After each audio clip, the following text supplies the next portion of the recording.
2 number pandal में एक पीली साड़ी पहने रेलिंग से टिकी हुई महिला बैठी। 2 नंबर पंडाल में एक तो रेलिंग के पास में जहाँ पर रेलिंग है, बांस की रेलिंग लगी, वहाँ पीली साड़ी पहने जो टिकी हुई बहन जी बैठी है। ये एक ब्लूटूथ ईयरपीस है जो कि साइज में राजमा से भी छोटा होता है। ये डिवाइस एग्जाम्स में चीटिंग के लिए बनाया गया था और ये मार्केट में इजीली अवेलेबल। ये पाखंडी फर्जी पर्चा बनाकर कैसे मासूम और भोली भाली जनता को बेवकूफ बनाता है। अगर आप धाम पर जा चुके हो तो आपको पता होगा कि वहाँ पर सिक्योरिटी के लिए PTZ 360 डिग्री CCTV कैमराज का यूज किया जाता है। इसका कंट्रोल पैनल धाम में मौजूद कंट्रोल रूम में होता है। कंट्रोल रूम में बैठी उनकी टीम ऐसे लोगों को चुनती है जो भीड़ में से अलग दिख रहे होते हैं। हाँ, सिर पर सफेद तौलिया, काला बैग लिए हुए दाढ़ी वाले।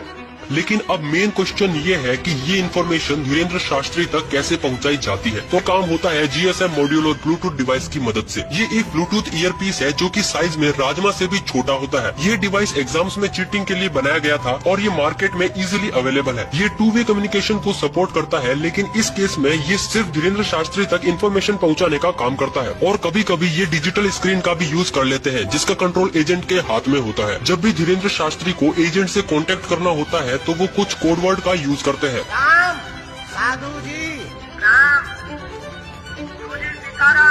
2 नंबर पंडाल में एक पीली साड़ी पहने रेलिंग से टिकी हुई महिला बैठी। 2 नंबर पंडाल में एक तो रेलिंग के पास में जहाँ पर रेलिंग है, बांस की रेलिंग लगी, वहाँ पीली साड़ी पहने जो टिकी हुई बहन जी बैठी है। किसी को भीड़ में से सिर्फ उसके पहनावे के आधार पर बुलाना काफी ज्यादा कंफ्यूजिंग हो जाता है जब तक उसका नाम ना पता हो, क्योंकि बहुत सारे लोगों ने एक जैसे कलर के कपड़े पहने होते हैं। इसीलिए यही कारण है कि हमेशा भीड़ में से अलग दिखने वाले व्यक्ति को ही बुलाया जाता है। जैसे कि किसी ने सर पर तौलिया बांधा हो, काला चश्मा लगा रखा हो या किसी ने हाथ में झंडा, नारियल, स्केच पकड़ा हो। हाँ, सिर पर सफेद तौलिया, दादा गुरुजी का चित्र लिए हुए विराजमान, गुलाबी रंग की शर्ट और सिर पर रूमाल बांधे। और जिन 2-3 लोगों का नाम लेकर बुलाया जाता है या तो वो लोग स्क्रिप्टेड होते हैं या ये वो लोग होते हैं जिनका नाम टोकन में निकलता है। जिनको नहीं पता कि टोकन सिस्टम क्या है, ये एक अर्जी लगवाने का माध्यम है जो बिल्कुल लॉटरी सिस्टम की तरह काम करता है। बागेश्वर धाम में आयोजित होने वाले दिव्य दरबार का हिस्सा होने के लिए बागेश्वर धाम से टोकन लेना पड़ता है। इस टोकन वाले पर्चे में अपना नाम, पता